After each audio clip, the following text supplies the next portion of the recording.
Subscribe channel Truth.id dan aktifkan lonceng notifikasi untuk mendapatkan informasi seputar live streaming dan video khotbah terbaru. Posisi tombol subscribe berada di kanan atas channel kami dan jangan lupa nyalakan loncengnya.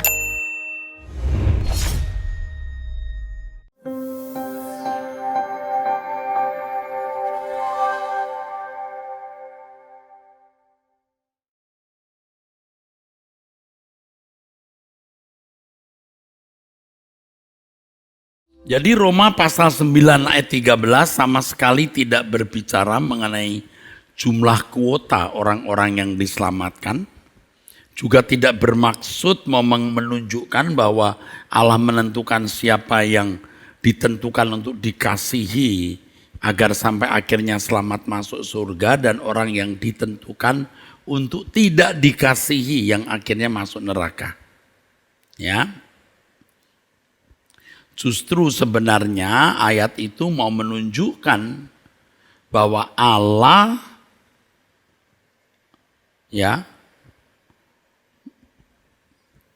menuntut syarat untuk orang-orang yang patut dikasihinya dan yang juga patut dibenci atau dibuang. Untuk memperjelas kebenaran ini perlu kita harus menganalisa secara cermat Roma pasal 9 ini di ayat-ayat sebelum dan sesudahnya. Roma 9 ayat 11. Sebab waktu anak-anak itu belum dilahirkan dan belum melakukan yang baik dan jahat. Jadi ya Esau maupun Yakub belum melakukan apa yang baik dan jahat. Supaya rencana Allah tentang pemilihannya diteguhkan, memang dia memilih Yakub. Ya, bukan berdasarkan perbuatan, tetapi berdasarkan panggilan. Nah ini bagus, bukan berdasarkan perbuatan, tetapi berdasarkan panggilan, saudaraku. Dikatakan kepada Ribka, anak yang tua akan menjadi hamba anak yang muda. Seperti ada tertulis, aku mengasihi Yakub tetapi membenci Esau.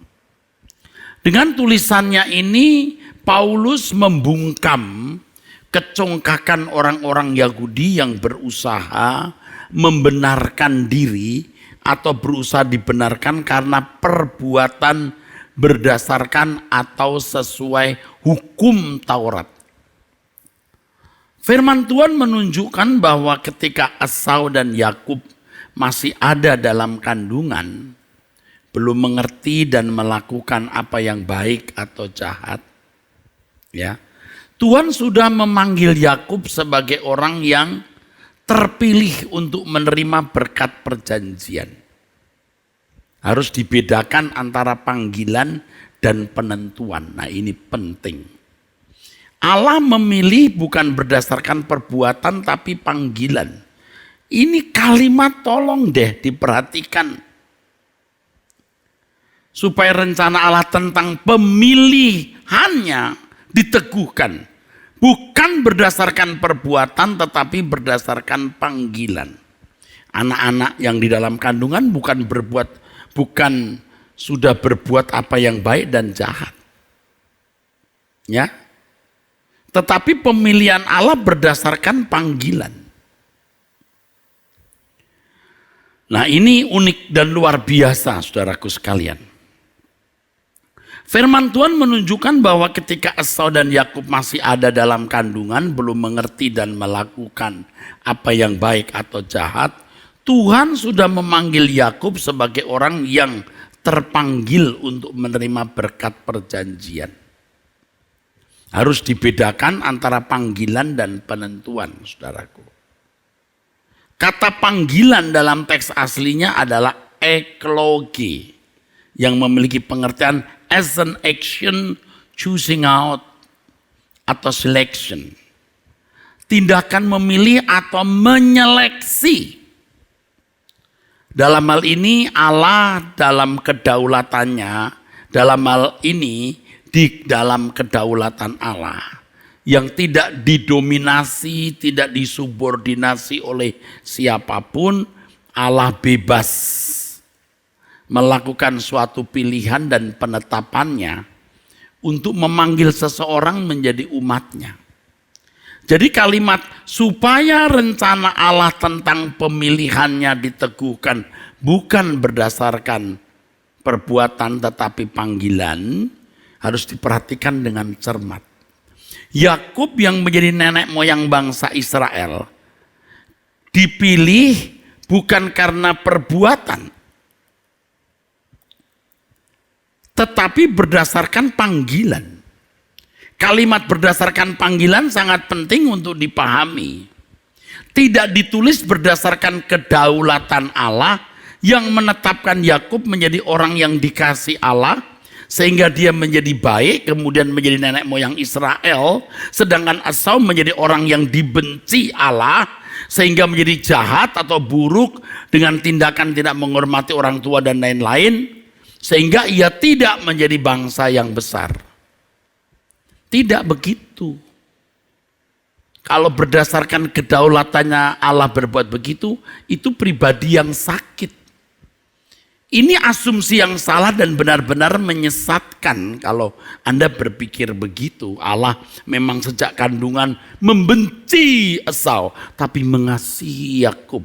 Maka Yakub jadi orang baik, jadi nenek moyang Mesias. Esau jadi orang jahat dan tidak terberkati.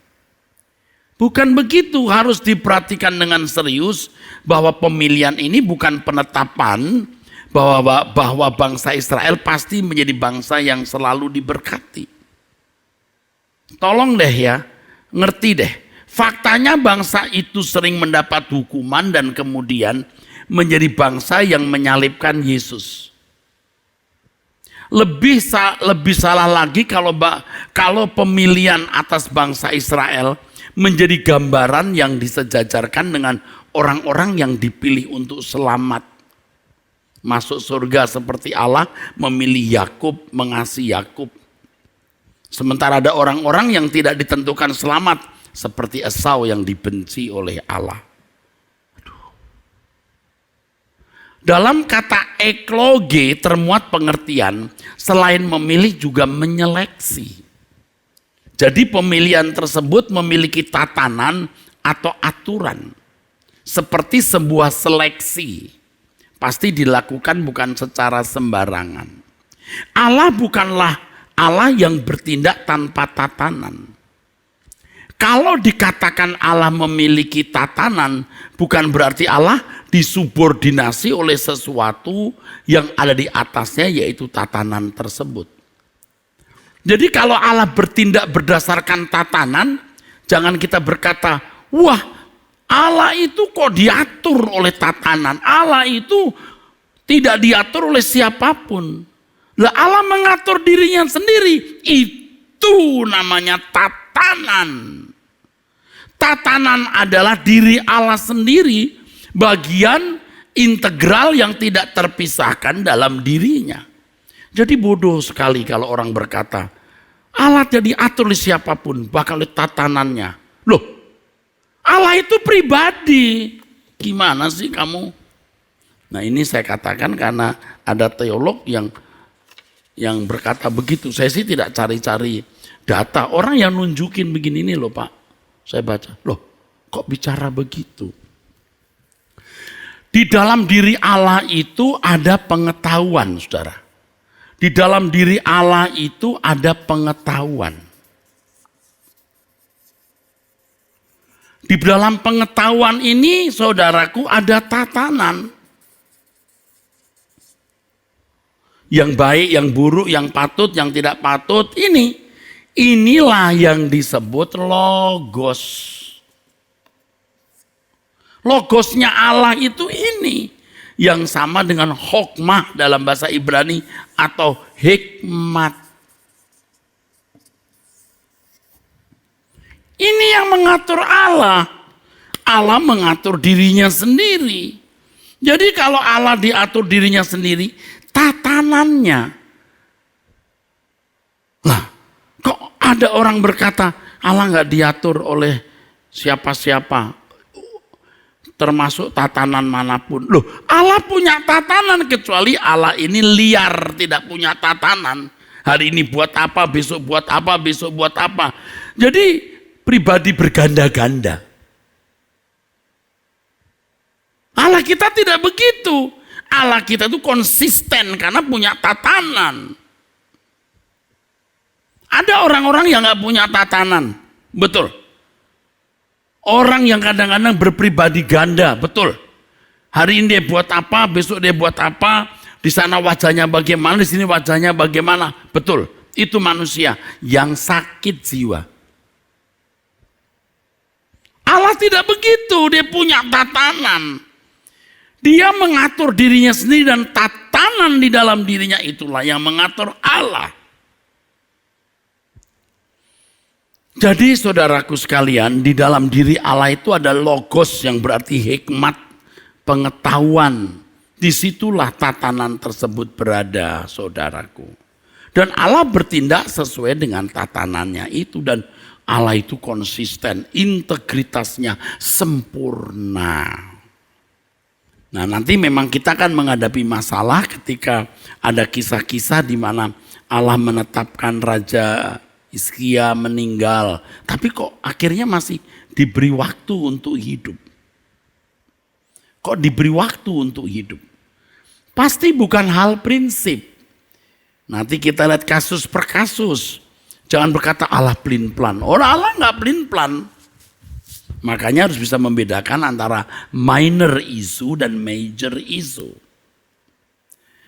Kata perbuatan dalam teks aslinya adalah ergon.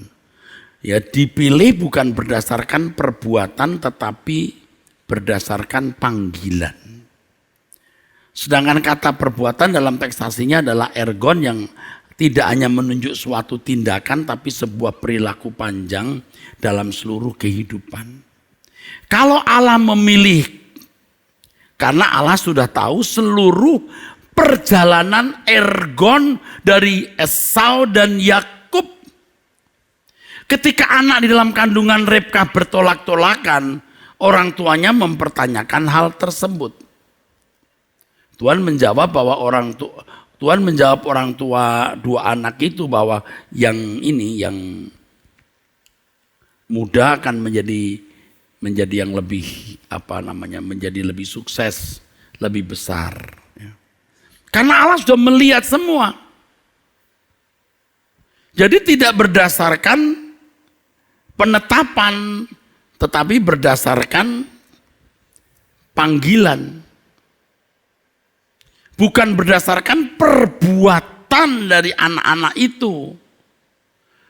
Tetapi setelah sekian lama mereka menjalani hidup, Allah tahu. Maka Allah bisa berkata, aku benci Esau, tapi mengasihi Yakub. Logikanya kalau Ishak tidak mempermasalahkan mengenai anak-anak yang berdesak-desakan dalam kandungan, Allah tidak akan menjawab, tidak akan memberitahu, mungkin tidak perlu. Tetapi menjadi perlu karena memang di sebuah masyarakat yang patrilineal, garis keturunan ayah itu penting. Sangatlah jelas bahwa rencana Allah tentang pemilihannya, di mana Israel menjadi umat pilihan bukan berdasarkan perbuatan, tapi berdasarkan panggilannya. Pemilihan Allah atas Yakub atau bangsa Israel bukan karena perbuatan tapi berdasarkan panggilan. Di dalam panggilan tersebut ada syarat yang harus dipenuhi, yaitu Yakub menghormati orang tua. Esau tidak, maka Esau tidak layak menjadi nenek moyang Mesias, tidak layak menjadi nenek moyang umat pilihan. Esau tidak layak menjadi nenek moyang umat pilihan yang nanti akan melahirkan Mesias. Bersyarat, saudara, tidak berdasarkan perbuatan anak itu tapi panggilan. Dan di dalam panggilan itu ada unsur persyaratan yang harus dipenuhi, dan Allah tahu sepanjang jalan hidup mereka ini yang layak. Jadi bukan tanpa alasan Yakub harus memiliki pasangan hidup yang layak menjadi nenek moyang umat pilihan, dan umat pilihan yang akan melahirkan Mesias secara darah daging. Oke, saya teruskan ya saudara. Dalam suratnya kepada jemaat di Roma, Paulus mau menunjukkan bahwa kebanggaan bangsa Israel melakukan hukum Taurat sebagai jalan untuk dibenarkan adalah suatu kesalahan besar. Sebab bangsa Israel menjadi umat pilihan adalah panggilan. Seakan-akan Allah mau berkata, kalau kamu bukan keturunan Yakub, kamu itu nggak ada apa-apanya. Tapi Yakub itu kupanggil bukan berdasarkan perbuatan loh, tapi maksud saya Yakub kupilih bukan berdasarkan perbuatan. Karena anak-anak dalam kandungan belum berbuat baik atau jahat, tapi berdasarkan panggilan. Dan Allah dalam kemahatauannya tahu apa yang akan terjadi sepanjang sejarah hidup Yakub atau Esau. Di dalam panggilan itu ada syarat atau kondisi yang harus dipenuhi. Dan ternyata kondisi itu dipenuhi Yakub. Nah, nangkep. Jelaskan lagi. Saudara, kalau saya buka kertas lagi gambar yang sama. Yang tadi aja Pak dilihat. Saya sementara menulis, saudara memperhatikan, saudara punya pikiran, ada bantuan visual di pikiranmu akan ingat lagi ya. Mengerti ya saudara? Oke. Ini Allah Maha Tahu. Allah Maha Tahu. Sementara saya menulis begini kan saudara memperhatikan. Loh, saya bisa buka lagi lembar kertas tadi. Kok boros Pak? Berapa sih harganya kertas dibanding dengan ukiran di kepala yang membawa kekekalan? Itu aja kok repot. Ya? Karena ada orang tanya, Pak, Bapak ini boros. Saya juga bisa beli, itu ya, whiteboard yang sekarang harganya itu 150 juta, pakai pensil, terus dijus, simpen, bisa. Sayang duitnya atau nanti saja. Lagi pula tangan saya jadi tidak terlatih. Allah Maha Tahu, betul enggak? Ya kan? Ini Yakub. Saya tulis awal ya karena Yakub jadi yang lebih diberkati. Masih di dalam kandungan waktu itu, ya. Ini bukan berdasarkan perbuatan tetapi berdasarkan panggilan. Beda kan gambarnya sama di belakang tadi, walaupun penjelasannya seperti mirip. Bukan berdasarkan perbuatan, tetapi panggilan. Kok tahu? Karena Allah tahu. Tahu sejarah hidup mereka nanti jadi bagaimana. Ternyata benar. Esau tidak menghormati orang tua, memilih jodoh sembarangan. Orang Het, bangsa Kanaan tidak layak menjadi nenek moyang umat pilihan yang nanti akan melahirkan Mesias. Sedangkan Yakub menghormati orang tua. Nah, ini di sini. Ini Maleaki pasal 1. Ini waktu Allah marah kepada bangsa Israel.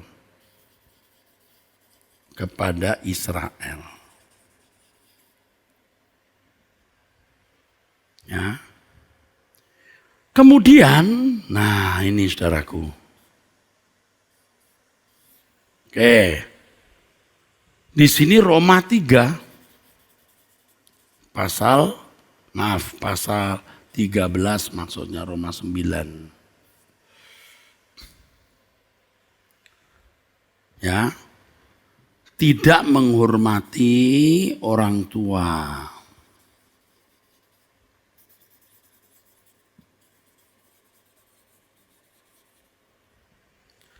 Ketika Paulus menulis, aku membenci Esau mengasihi Yakub. Ini dipungut dari Maleaki pasal 1 yang konteksnya Israel tidak menghormati Allah. Ya. Israel tidak hormat kepada Allah.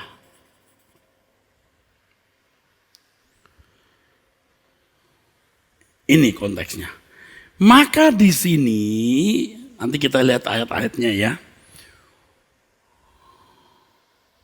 Paulus mengatakan hormatlah kepada Allah. Jangan pakai caramu sendiri. Aku rela loh terkutuk demi kamu, bangsaku. Karena kamu itu ada usaha loh mencari Allah atau beragama atau beribadah. Tapi kamu mau membangun kebenaranmu sendiri. Bangun dong kebenaran menurut Allah. Nih Allah berkata, aku membenci Esau dan mengasihi Yakub. Aku memberi kemurahan kepada orang yang aku mau beri kemurahan.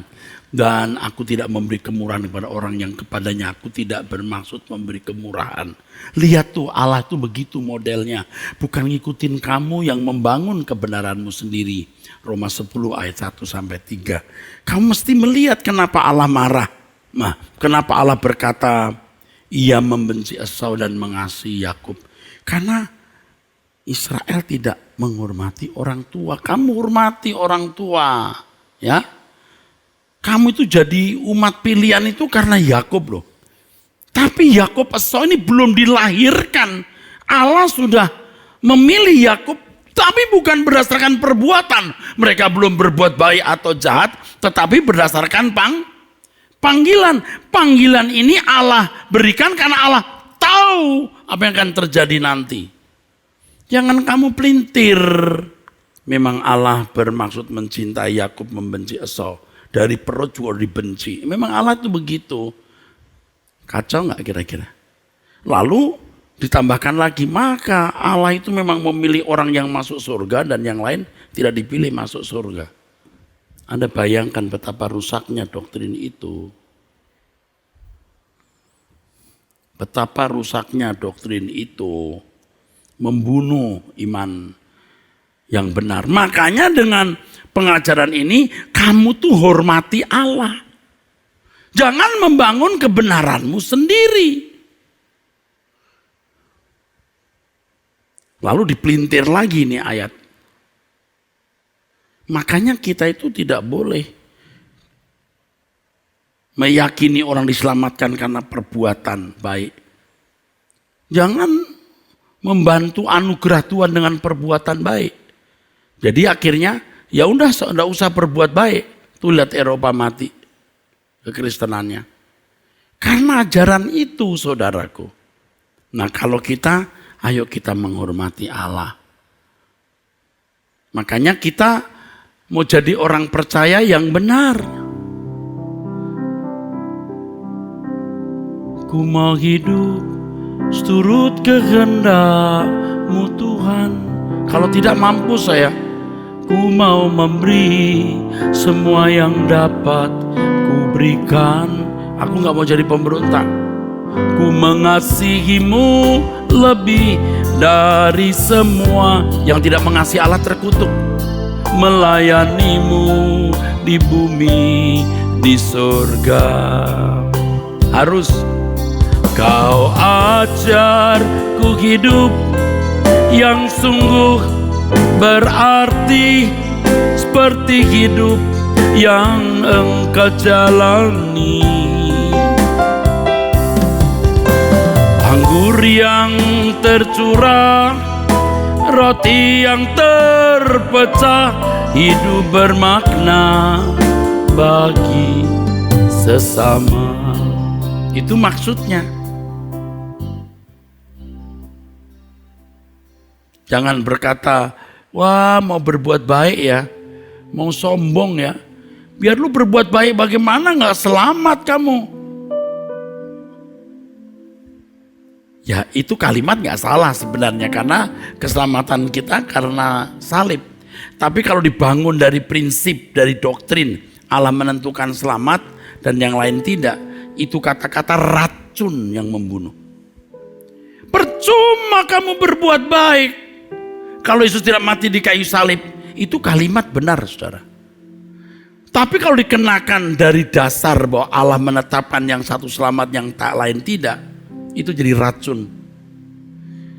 Yang kedua, orang berkata, orang Kristen yang ajarannya tidak tepat berkata begini, percuma itu agama-agama lain tuh berbuat baik. Yesus mati di kayu salib bukan karena perbuatan baik.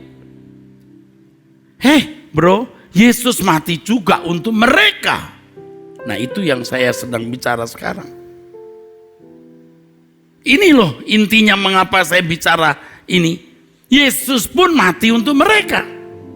Tetapi orang yang ajarannya salah berkata, Yesus mati hanya untuk sebagian orang yang dipilih untuk selamat. Jangankan untuk orang non-Kristen. Ada orang Kristen yang juga tidak masuk surga karena memang tidak dipilih. Nah sekarang saya tanya, negara-negara barat, orang-orang Eropa yang sekarang sudah meninggalkan kekristenan, pada umumnya atau sebagian besar, karena mereka tidak dipilih atau kuotanya habis, atau karena mereka memang karena pengaruh dunia memberontak? Ayo, you jawab. Wah, karena kuotanya di Eropa udah habis, Pak. Kalau abad-abad awal ya memang lah Pak, dari 100 orang 30 yang dipilih. Sekarang kuotanya habis Pak, dari 100 juta hanya ya 300 orang lah yang dipilih. Begitukah? Atau karena pengaruh dunia? Dan Yesus mengatakan kalau anak manusia datang, apakah dia mendapati iman di bumi? Itu kekhawatiran karena apa? Karena situasi dunia jahat. Kasih kebanyakan orang menjadi dingin. Maka kamu harus berjuang. Siapa yang bertahan, hupotasomenoe, orang yang endurance akan selamat.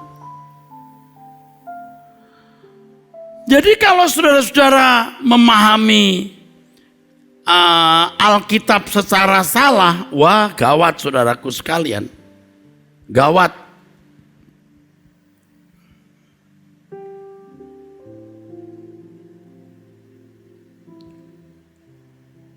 Jadi orang yang bertahan hupomeinas,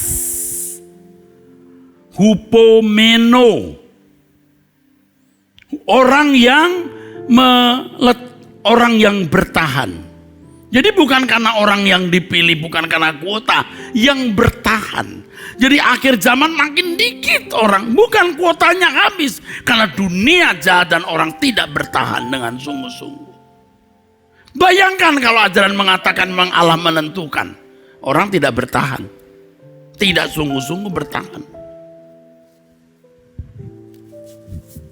Jadi saudara harus ikuti kebenaran ini ya. Kebenaran ini luar biasa. Dalam suratnya kepada jemaat di Roma, Paulus menunjukkan bahwa kebanggaan melakukan Taurat itu salah. Penolakan terhadap Yesus menunjukkan mereka tidak menghormati Allah.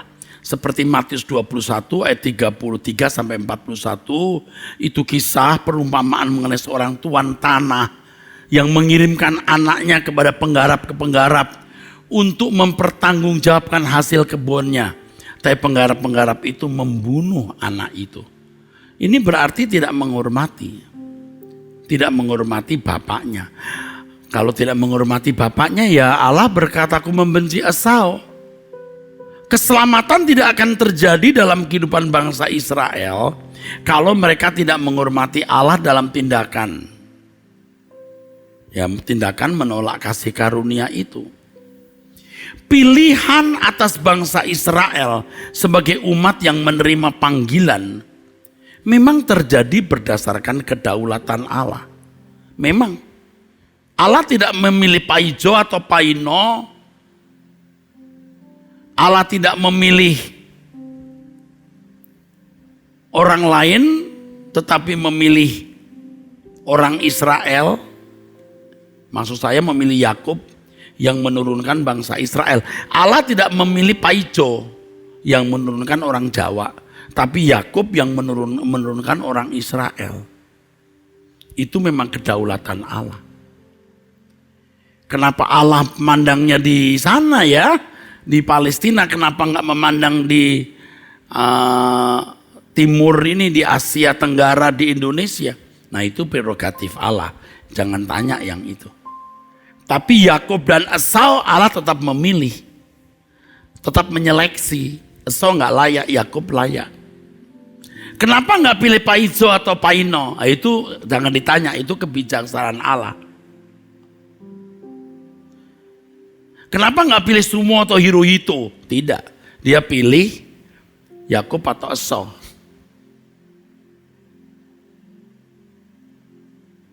Dia tidak pilih bangsa lain, Akyong atau Alyong yang melahirkan orang bangsa Cina misalnya lalu melahirkan Yesus. Dan Yesus lahir di Nanjing atau di Guangzhou, enggak. Tapi itu Yesus lahir di Bethlehem, bukan di Guangzhou. Itu hak Tuhan, udah nggak bisa kita lawan. Tetapi apakah Esau atau Yakub? Nah itu ada seleksi. Memang Yakub ini mengasihi orang tua dan layak. Esau tidak.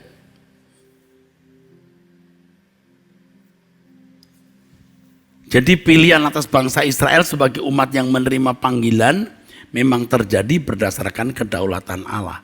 Tetapi apakah mereka tetap menjadi umat pilihan, itu pun juga harus diperhatikan karena bangsa itu menghadapi pilihan kutuk atau berkat. Mereka menjadi bangsa pilihan Allah, tetapi kalau mereka memberontak, mereka juga akan dihukum oleh Allah. Kalau mereka tidak meresponi panggilan Allah dengan baik, Allah juga hukum mereka, saudaraku.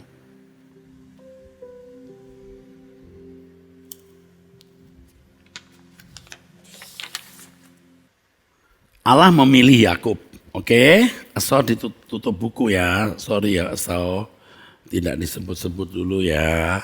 Karena memang tidak dipilih. Ini Yakub. Esau, enggak usah, udah. Tetapi Yakub dan keturunan ini Israel ya, keturunannya Israel. Lalu nasib Israel apakah pasti diberkati Tuhan? Ada berkat, ada kutuk. Bangsa Cina bisa menempati negerinya selama 6.000 tahun. Paling mereka berkelahi satu dengan yang lain, dijajah Jepang beberapa tahun, atau Barat menguasai sebagian seperti Hong Kong beberapa waktu. Tapi pada umumnya bangsa Cina sendiri yang menguasai negerinya. Israel tidak. Tahun 1440 sebelum Masehi mereka meninggalkan Mesir. Lalu tahun 1400 sebelum Masehi sampai di Kanaan. Tahun 722 sebelum Masehi Israel Utara runtuh. Tahun 586 sebelum Masehi Israel Selatan runtuh. 2500 tahun tidak memiliki negeri. Jadi mereka menempati hanya 700 sampai 900 tahun. Hah? Ngerti enggak? Bangsa Israel diberkati Tuhan. Mana? Saya mau tanya, mana? Kalah dengan bangsa Cina.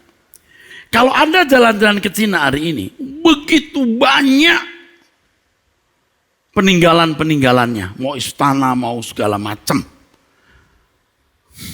Kalau Anda ke Israel, reruntuhan.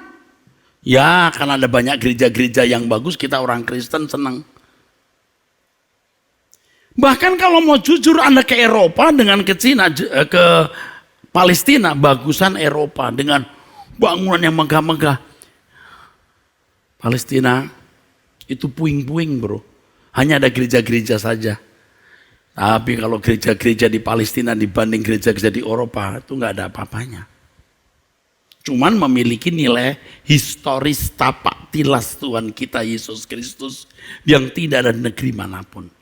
Kalau Anda ke Prancis, waduh museumnya, bekas istananya, waduh mantap. Di Cina, waduh bekas istana dan segala peninggalannya. Ke Israel, nggak ada. Istana Daud juga mana hari ini? Runtuh semua, wing. Karena mereka hanya mendiami negerinya 700 sampai 900 tahun. Mereka kembali ke negerinya tanggal 14 Mei. Maksud saya tahun 1948, 14 Mei mereka mendirikan negara Israel modern setelah 2500 tahun tidak punya negeri. Itu pun hari ini sebagian orang Yahudi tidak menerima Yesus sebagai Mesias. Sama sekali mereka lebih setia kepada Yudaismenya dan orang Yahudi yang menyalibkan Yesus. Allah memang memilih Yakub, tetapi Yakub tidak harus selalu pasti diberkati, saudaraku. Ya. Kita melihat anak buahnya keleleran, maksud saya keturunannya keleleran begitu. Hanya mendiami negerinya 700 sampai 900 tahun. Itu pun berkali-kali jatuh ke tangan asing. Ya Filistin lah ya. Dan bangsa-bangsa lain, saudaraku sekalian. Ya.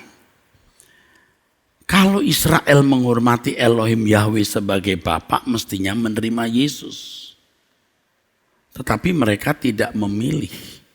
Pilihan atas bangsa Israel sebagai umat yang menerima panggilan memang terjadi berdasarkan kedaulatan Allah. Allah tidak memilih orang Jawa, orang Cina, orang Jepang atau orang-orang Eropa. Allah memilih orang Yahudi. Oke, itu kedaulatan Allah. Tetapi mereka diberkati atau dikutuk tergantung respon mereka. Nyatanya juga sebagian besar dari orang yang keluar dari Mesir, semua sebagian besar tewas di padang gurun.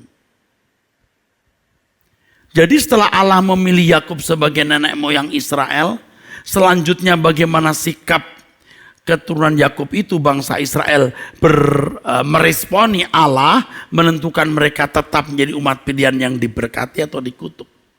Tergantung mereka.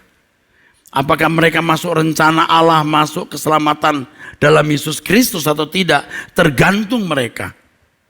Nah, kesalahan banyak teolog yang melahirkan ajaran yang salah, tidak sesuai kebenaran Alkitab adalah konteks pemilihan Yakub ini yang dibicarakan dalam Roma 9 ini seakan-akan sejajar dengan penetapan secara sepihak Allah kepada orang-orang tertentu untuk diselamatkan dan juga penetapan untuk yang lain secara tidak langsung untuk binasa. Nah, orang Yakub sendiri, maksud saya keturunan Yakub sendiri Israel belum tentu diberkati. Yang ada yang tadi kutuk. Juga di dalam juga sikapnya terhadap Mesias. Sampai hari ini sebagian besar mereka tidak Kristen. Mereka menolak Yesus sebagai Mesias. Loh kok bisa loh pemilihan Yakub dijadikan landasan bahwa Allah menetapkan orang tertentu selamat dan yang lain tidak. Mengenai pemilihan Allah atas bangsa Israel sebagai umat pilihan yang istimewa, Paulus menunjukkan bahwa semua itu terjadi bukan karena kebaikan bangsa itu. Bahkan juga bukan karena kebaikan Yakub, karena sejak di dalam kandungan, ya, sebelum mereka berbuat apa yang baik dan jahat, kata Alkitab loh tadi, kita sudah baca, Allah sudah memanggil Yakub, tidak menetapkan. Pemilihan itu bukan berdasarkan perbuatan, karena mereka masih di kandungan tidak tahu apa yang baik dan jahat. Berdasarkan panggilan, bukan perbuatan.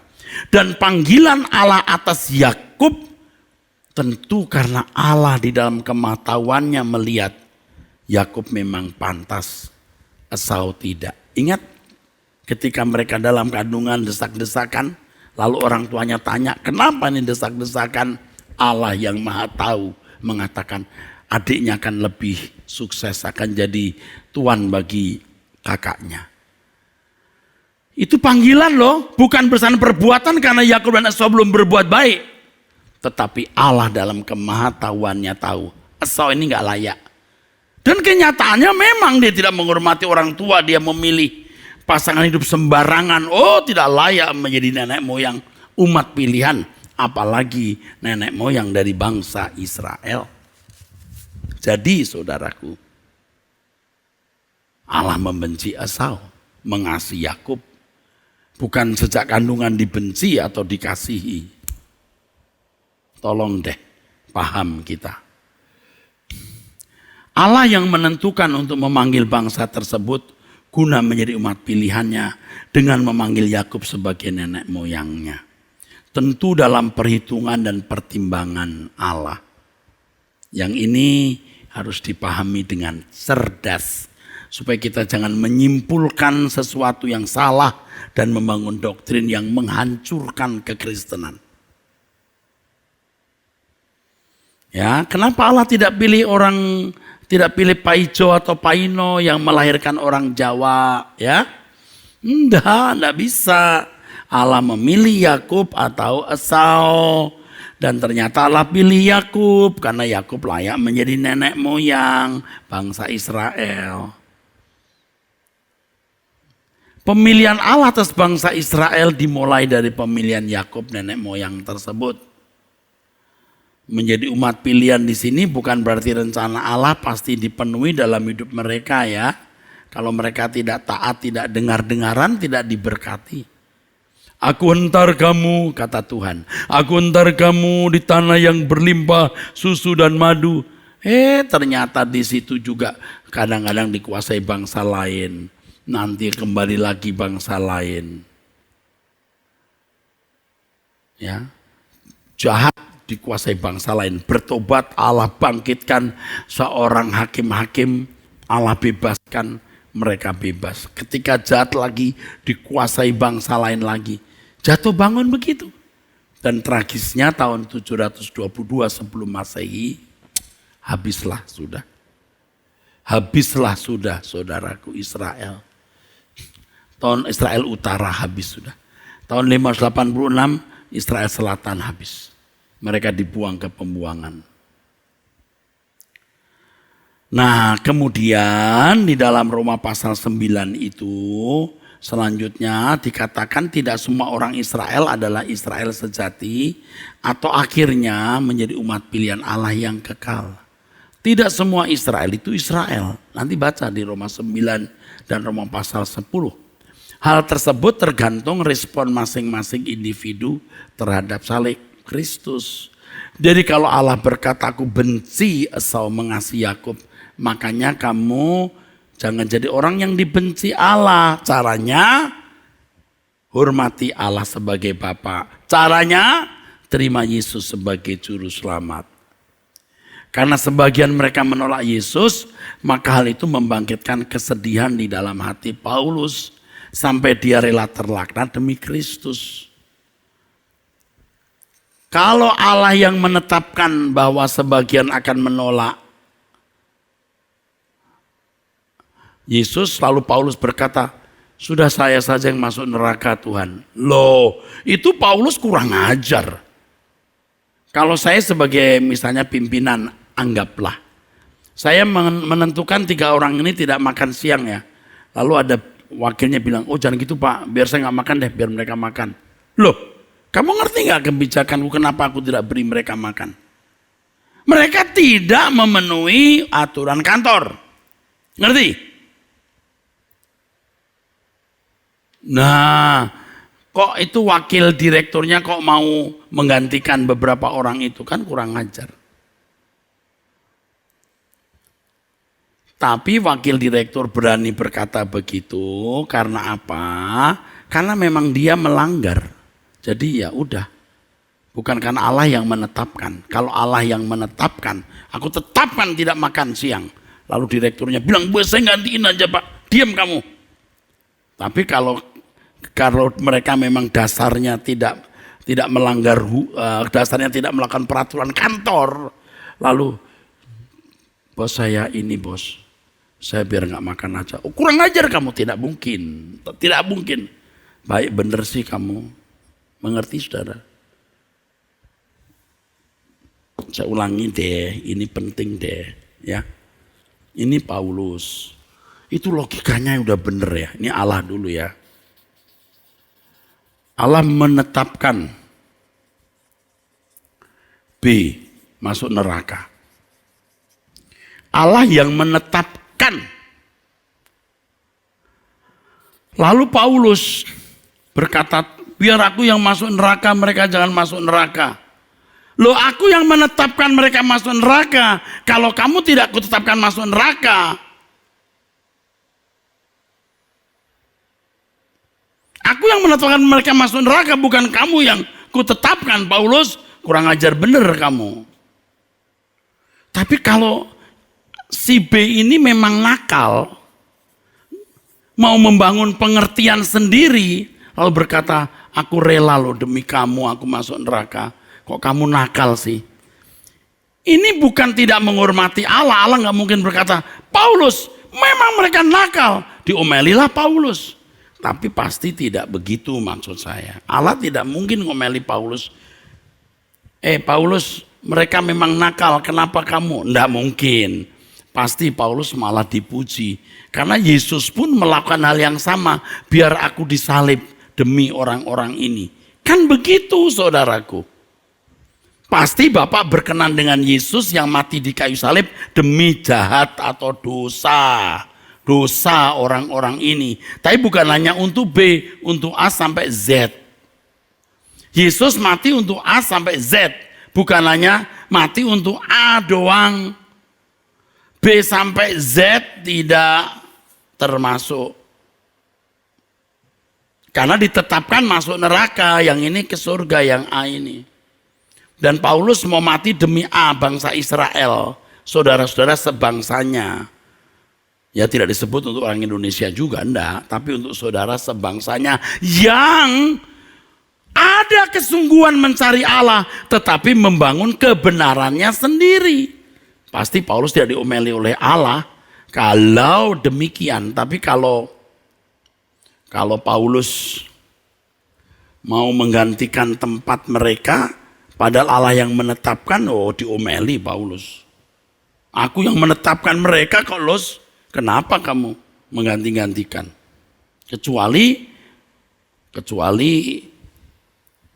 ya Paulus akhirnya ya itu hanya mengatakan, itu andai-andai saja.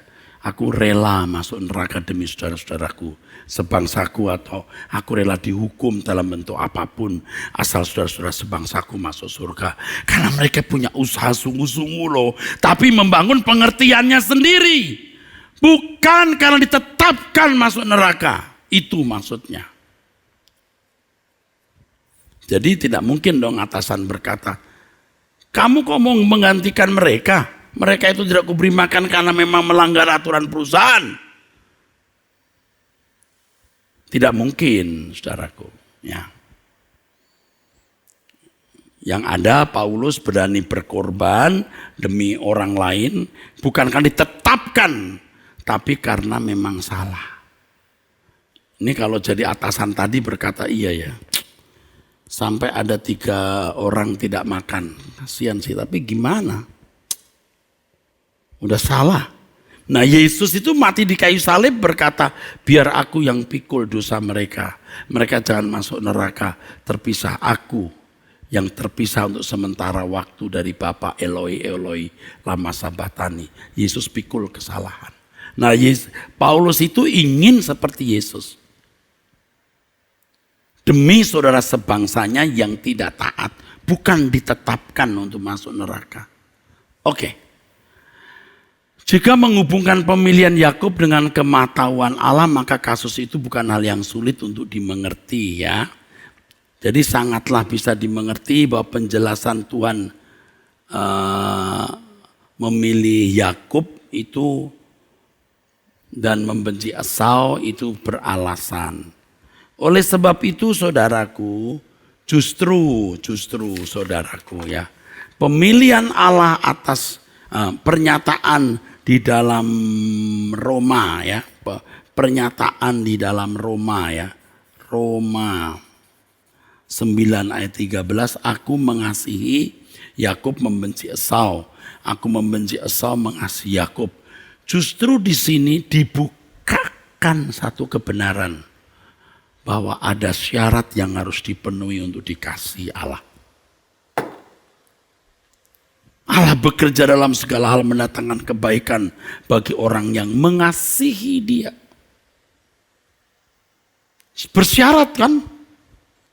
Untuk digarap Allah ada syarat mengasihi Allah. Surat Korintus mengatakan terkutuklah orang yang tidak mengasihi Allah. Supaya enggak terkutuk, kasihi Allah. Nah kalau ada pengertian ajaran yang mengatakan Allah menentukan orang selamat dan yang lain tidak. Nah berarti Allah mengutuk, sengaja mengutuk orang yang dibuat tidak mengasihi Allah. Nah kadang-kadang orang masih nekat berkata, enggak Pak, walaupun orang nih ya ditentukan tidak selamat ya, lalu dia berbuat jahat, dia pasti melakukan dengan kesadaran sendiri. Ya tapi kesadaran yang telah terkurung oleh sebuah takdir. Takdir tidak selamat. Ini saya beritahu karena orang suka debat-debat gitu. Supaya saudara tahu ketidaktepatan itu.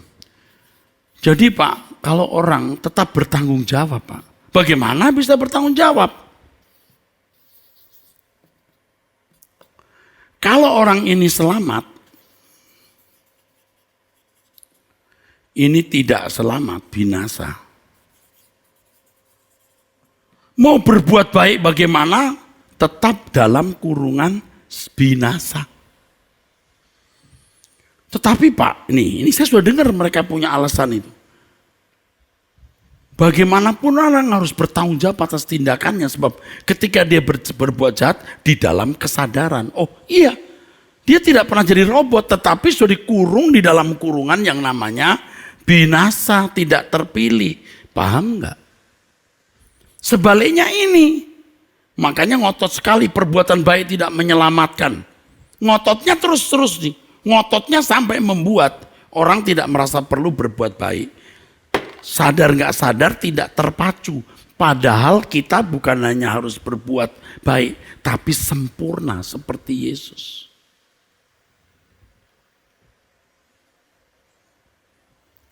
Pak Eras kok ngotot banget sih khotbahnya? Bukan ngotot. Ini masalahnya bisa membunuh iman. Dan kita sejarah dari bangsa barat, orang Eropa yang doktrinnya tidak tepat, lalu habis. Hari ini menjadi seperti ini. Jangan ikut-ikutan. Saya setuju di antara orang-orang itu juga orang-orang baik, yang sangat baik. Dan bisa memberitakan kebenaran yang mentobatkan orang. Iya, efektif pada zamannya. Tapi hari ini kita harus mendengar kebenaran yang murni seperti ini, saudaraku. Ya.